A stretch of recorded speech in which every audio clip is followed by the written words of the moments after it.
जैसे कि ये अक्सर होता है कि जब आप परमेश्वर के लिए कुछ करना चाहते हैं तो शैतान आकर आपको दबाने की कोशिश करता है।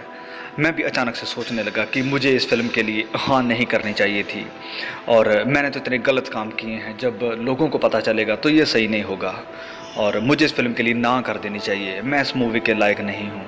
और फिर डायरेक्टर ने भी मुझे कॉल किया और कहा कि शायद इस फ़िल्म के बाद तुम इस शहर में एक्टिंग नहीं कर पाओगे और इसके लिए मैं ज़िम्मेदार नहीं होना चाहता।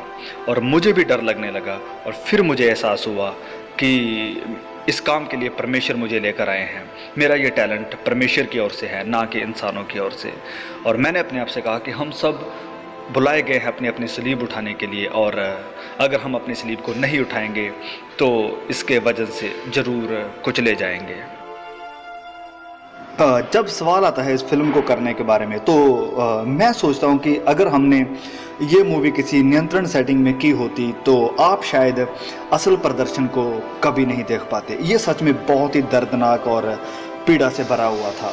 शुरुआत में ही मेरी हालत बहुत बुरी हो चुकी थी और मैंने पूरी कोशिश की कि मैं यीशु के जैसे बन सकूं, क्योंकि मैं नहीं चाहता था कि लोग मुझे देखें। मैं चाहता था कि लोग यीशु मसीह को देख सकें, कि जब लोग इस मूवी को देखें तो वो अपने आप को देख सकें जैसे कि हम अपने आप को देखते हैं, ऐसे नहीं पर परमेश्वर की नज़र से कि वो हमें कैसे देखता है। अनजाने में मुझे बहुत कोड़े भी लग गए थे और मैं बुरी तरह से चोटिल हो गया था। जब मैं स्लीव को उठाया हुआ था तो मेरा ये कंधा बुरी तरह से जख्मी था। मूवी को करने से पहले मेरा वज़न तकरीबन 210 पाउंड के आसपास था, पर मूवी के बाद जब मैं स्लीव पर था मेरा वज़न 168 पाउंड ही रह गया था। मैं बहुत बीमार हो चुका था, मेरे दोनों फेफड़े तरल पदार्थ से भर गए थे, निमोनिया हो गया था।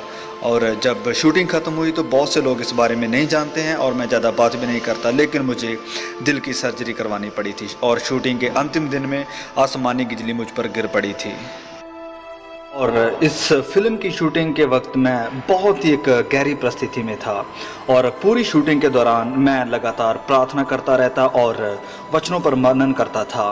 और जैसे कि आप कहोगे कि मैं चरित्र में कैसे बना रहा, तो ये एक बहुत ही एक ज़रूरी सवाल है, क्योंकि मैं जानता था कि लोग यीशु को तभी देख पाएंगे अगर हम प्रार्थना और उपवास में बने रहे। और मैं आपको बताना चाहता हूँ कि उपवास रखना तो शीघ्र था मेरे बीमार होने की वजह से। और फिर मूवी के अंत में जब मैं स्लीप पर था तो मेरा पूरा शरीर नीला पड़ गया था। ये कोई मेकअप नहीं था, मेरा शरीर सचमुच नीला पड़ गया था।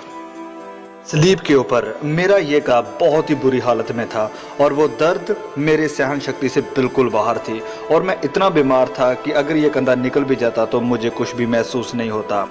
और मेरे दिल में भी मुझे कुछ समस्या महसूस हो रही थी। और फिर जब डॉक्टर ने मशीन लगाकर चेकअप किया तो उसने हमारे डायरेक्टर मेल गिब्सन से कहा कि ये मर सकता है। तो हमारे मेल गिब्सन भी सोचने लगे और फिर मुझसे कहा कि जिम क्या करना है। तो मैंने मेल गिब्सन से कहा कि मैं अब मरने के लिए तैयार हूँ, ये अब मेरे और परमेश्वर के बीच का मामला है, तो मैं घर जाने के लिए तैयार हूँ, क्योंकि मैंने कभी भी अपने आप को इस लायक नहीं समझा था और उस समय मैं बिल्कुल तैयार था परमेश्वर के पास जाने के लिए। पर मैं जानता था कि अगर मैं इस फिल्म को बनाते हुए मर भी जाऊँ तो बहुत से लोग इस फिल्म के द्वारा बचाए जाएंगे। मूवी के अंतिम सीन में जब मैं चट्टान के ऊपर चढ़ रहा था तो आधे रास्ते में, जबकि हर कोई अपनी अपनी पोजीशन में था, उस समय वहाँ पर तकरीबन 250 के करीब कुछ लोग थे। तो रास्ते में ही मुझे एक साया महसूस हुआ। ये एक बुरी आत्मा थी, मुझे भटकाने के लिए कहा कि तुम तो मर रहे हो। तो मैंने कहा कि ये तो एक अच्छी खबर है, क्योंकि मैं जानता हूँ कि मैं अब किसके पास जा रहा हूँ। स्लीप के ऊपर जब मैं तो मुझे सांस लेने में बहुत तकलीफ़ हो रही थी, क्योंकि ये सच्चाई है कि जब स्लीप के ऊपर किसी की मृत्यु होती है तो वो दम घुट के ही होती है।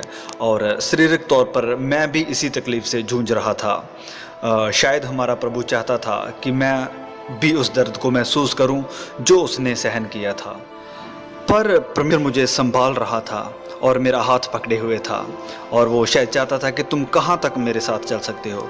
और मैंने कहा कि प्रभु मेरा कतरा कतरा हाजिर है। अंत में मैं कहना चाहता हूँ कि सप्ताह में सिर्फ एक बार प्रैक्टिस करके आप ओलंपिक एथलीट या फिर विश्व प्रसिद्ध चैंपियन नहीं बन सकते हैं। यीशु को अपने जीवन में आपको हर पल प्रतिदिन लेना है। यीशु ही आपकी सच्चाई है, वो आपकी जिंदगी है, वो आपके साथ हर पल रहना चाहता है, आपके जीवन का वो कोच है। जब आप गिरते हैं तो वो आपको हिम्मत देता है फिर से चलने की, वो आपको सहारा देता है, वो चाहता है कि आप उसके लिए और ज़्यादा, वो आपको उत्साहित करता है कि आप उपवास करें, लगातार प्रार्थना करें, सप्ताह में बस एक बार नहीं बल्कि प्रतिदिन।